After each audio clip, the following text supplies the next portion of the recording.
আমাদের সমাজের চরম একটা বাস্তবতা হলো মানুষ দুঃখে থাকা মানুষদেরকে বেশি সময় বা দীর্ঘ সময় সহ্য করতে পারে না। এই পৃথিবীতে কেউ কারোর অক্সিজেন নয়, কিন্তু আপনি নিজেই যদি নিজের বাতাস থামিয়ে দেন, তখন আপনার আশেপাশের মানুষগুলিরও নিঃশ্বাস নিতে কষ্ট হয়ে যাবে।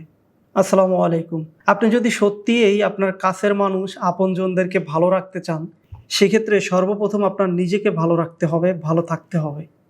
কেননা আমাদের সমাজটাই এরকম, আপনি নিজে যদি ভালো না থাকেন সেক্ষেত্রে আপনার এই কাছের মানুষগুলোই আপনাকে নিয়ে তুচ্ছ-তাচ্ছিল্য করবে, যার ফলে আপনি ডে বাই ডে হতাশ হয়ে পড়বেন এবং কি আপনার আর ভালো থাকাও হয়ে উঠবে না। দিন একটা সময় গিয়ে আপনি হাঁপিয়ে যাবেন, আপনি নিজেই আর ভালো থাকতে পারবেন না। তখন কিন্তু আপনার এই আত্মীয় স্বজন, পাড়া প্রতিবেশী, ফ্যামিলি, আপনজনদেরকে ভালো রাখতে পারবেনই না। হ্যাঁ, এটাই চরম বাস্তব। আপনি যদি ভালো থাকেন তাহলে সবাইকে ভালো রাখতে পারবেন। তাই আগে নিজে ভালো থাকুন।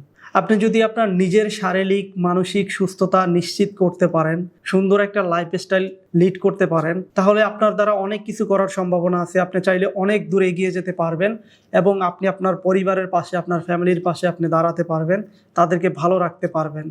আর কোনো কারণে আপনি যদি অলসতাকে প্রায়োরিটি দেন, আপনি যদি অসুস্থ হয়ে পড়েন, শারীরিকভাবে দুর্বল হয়ে পড়েন, কোনো কর্মক্ষমতা আপনি না রাখেন, সেক্ষেত্রে আপনার অতি ঘনিষ্ঠ ফ্যামিলির লোকজনই কিন্তু আপনাকে একটা সময় গিয়ে তুচ্ছ-তাচ্ছিল্য করবে, যার ফলে আপনি হতাশ হয়ে যাবেন, যেটাকে আমরা বলি ডিপ্রেশনে চলে যাওয়া। আর এমত অবস্থায় একবার চলে গেলে আপনি শত চেষ্টা করার পরেও আপনার ফ্যামিলিকে, আপনার আপনজনদেরকে ভালো রাখতে পারবেন না। তখন আপনার নিজের ভালো থাকাটাই অনেক বেশি জরুরি হয়ে পড়বে আপনার কাছে।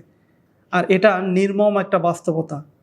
তাই নিজের দায়িত্ব পালন করা, নিজেকে ভালো রাখা, এটা পক্ষান্তরে আপনার পরিবারের জন্য কাজ করা, পরিবারকে ভালো রাখার প্রথম স্টেজ। তাই এখন থেকেই চেষ্টা করুন শারীরিকভাবে সুস্থ থাকা, মানসিকভাবে সুস্থ থাকা, নিজের আত্মসম্মানকে ধরে রাখা এবং নিজের একটা লক্ষ্য স্থির করে সেই লক্ষ্যে এগিয়ে যাওয়া, নিজের স্বপ্নকে গুরুত্ব দেয়া, নিজের স্বপ্ন পূরণের জন্য কাজ করে যাওয়া। আমাদের সমাজের চরম একটা বাস্তবতা হলো মানুষ দুঃখে থাকা মানুষদেরকে বেশি সময় বা দীর্ঘ সময় সহ্য করতে পারে না। হয়তো মানবিকতার খাতিরে কিছুদিন তাকে সহ্য করে নিলেও একটা লম্বা সময় পরে তাকে কিন্তু আর কেউ সহ্য করে না। প্রথমে হয়তো সবাই সহানুভূতি দেখাবে, সান্ত্বনা দিবে, পাশে থাকবে, বাট একটা সময় পরে মানুষের এই সহানুভূতিগুলি একটা বিরক্তিতে রূপ নিবে। সবাই তখন বলবে, আরে সবাই তো কষ্ট আছে, তুই কেন এমন? আপনি অসুস্থ থাকেন আর আপনার যত কষ্টই থাকুক, তখন আপনার এই কষ্ট কারো হৃদয়কে স্পর্শ করতে পারবে না। তখন আপনি সমাজের কাছে একটা বোঝা হয়ে উঠবেন। আর ঠিক তখনই আপনি নিজেকে নিঃস্ব মনে করবেন এবং কি চরমভাবে একা হয়ে যাবেন। এমত অবস্থায় অনেকে আত্মহত্যা পর্যন্ত বেছে নিয়ে থাকে। আপনার কাছের মানুষেরাই তখন আপনাকে বোঝে না। আপনার এতদিনের পরিশ্রম, আত্মত্যাগ, খেটে যাওয়া, চলাফেরার চেষ্টা সবকিছু মূল্যহীন হয়ে পড়ে। আর আপনি যখন নিজে ভালো থাকেন, তখন আপনার হাসি মুখটাই আপনার প্রিয়জনদের কাছে আশীর্বাদের একটা প্রতীক হিসেবে প্রতিষ্ঠিত হয়ে যায় এবং তারা সবাই পরোক্ষভাবে ভালো থাকে। তখন শুধু আপনি নিজের জন্য না, অন্যর জন্য, সারা ফ্যামিলির জন্য, সারা সমাজের জন্য, সারা দেশের জন্য এক উজ্জ্বল নক্ষত্র হয়ে উঠবেন। তাই ভাই, নিজেকে সময় দিন, নিজের প্রয়োজন বুঝুন। আপনি নিজে না খেয়ে অন্যকে খাওয়ালে সেটা আসলে ন্যায়ের কোনো কাজ না, সেটা নিজের প্রতি এক অবিচার।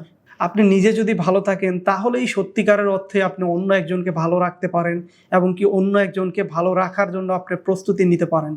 পরিশেষে একটা কথা মনে রাখবেন, এই পৃথিবীতে কেউ কারোর অক্সিজেন নয়, কিন্তু আপনি নিজেই যদি নিজের বাতাস থামিয়ে দেন, তখন আপনার আশেপাশের মানুষগুলিরও নিঃশ্বাস নিতে কষ্ট হয়ে যাবে।